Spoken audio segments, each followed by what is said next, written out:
প্রতিদিনের খাদ্য চাহিদা আছে সেই খাবারের চাহিদাটা যাতে আমরা ৩টা মিলের মাধ্যমে নিয়ে নিতে পারি এবং সেক্ষেত্রে অতিরিক্ত পরিশ্রম করার কোনো দরকারই নাই। রোজার রাখার পরে ইফতার থেকে সেহরি পর্যন্ত ওনাদের জন্য পানির পোর্শনটা বা পানি জাতীয় খাবারটা বেশি খেতে হবে। একই সাথে হচ্ছে আপনার গ্লুকোজ যেটা হচ্ছে ইমিডিয়েটলি রিলিজ করে এই ধরনের খাবারটা সেহরিতে আপনাকে খেতে হবে।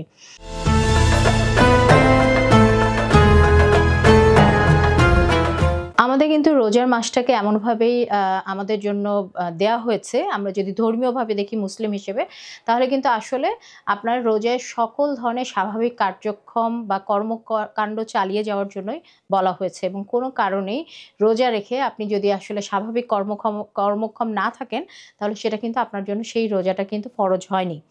তো এই বিষয়টাকে মাথায় রেখে আসলে চিন্তা করতে হবে যে অতিরিক্ত পরিশ্রমের কিছু নাই।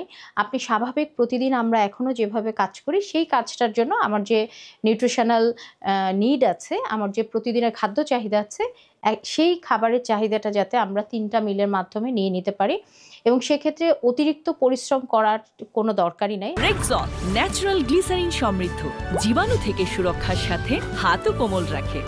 আপনি স্বাভাবিক যে কার্যক্রম সেটাকে চালিয়ে যাওয়ার জন্য কর্মক্ষম থাকার জন্য প্রয়োজনীয় খাদ্যটাকে খেতে পারছেন কিনা, খাওয়াতে কোনো অসুবিধা হচ্ছে কিনা, হজমে অসুবিধা হচ্ছে কিনা, এই জিনিসগুলোকে একটু জাস্টিফাই করে নিতে হবে।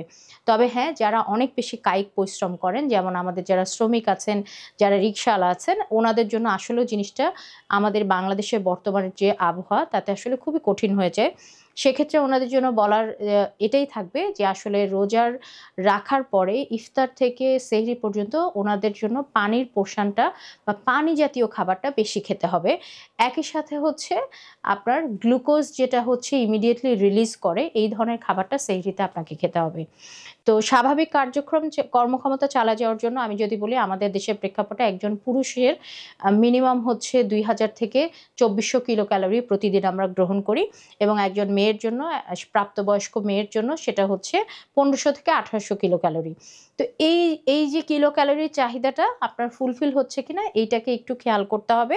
আপনি একটু খুব ছোট্ট ক্যালকুলেশনের মাধ্যমে খেয়াল করে নিতে পারবেন যে আসলে কতটুকু প্রোটিন খাচ্ছি আমি দিনে, কতটুকু কার্বোহাইড্রেট খাচ্ছি এবং কতটুকু ফ্যাট খাচ্ছি। তো আসলে এক গ্রাম আমি যদি চিন্তা করি প্রোটিন এবং হচ্ছে কার্বোহাইড্রেট, এটা থেকে আপনি ৪ কিলো ক্যালোরি করে পাচ্ছেন। তো একটা টেন্টেটিভ একটা আইডিয়া করলে যে আমি ২০০ গ্রাম প্রোটিন খাচ্ছি প্রতিদিন, তাহলে দেখেন আপনি কিন্তু জেনেই গেলেন যে আপনি হচ্ছে ৮০০ কিলো ক্যালোরি এখান থেকেই পেয়ে যাচ্ছেন। একইভাবে আপনাকে একটা পোর্শন সাইজ অনুযায়ী আপনাকে কার্বোহাইড্রেটও গ্রহণ করতে হবে এনার্জির জন্য, ফ্যাট, ভিটামিনস আর মিনারেলস যেটা শাকসবজি এবং ফল থেকে আমরা খুব কম ক্যালোরি পাই। সুতরাং সেটা নিয়ে আপনার আসলে ক্যালোরি কাউন্ট না করলেও চলবে।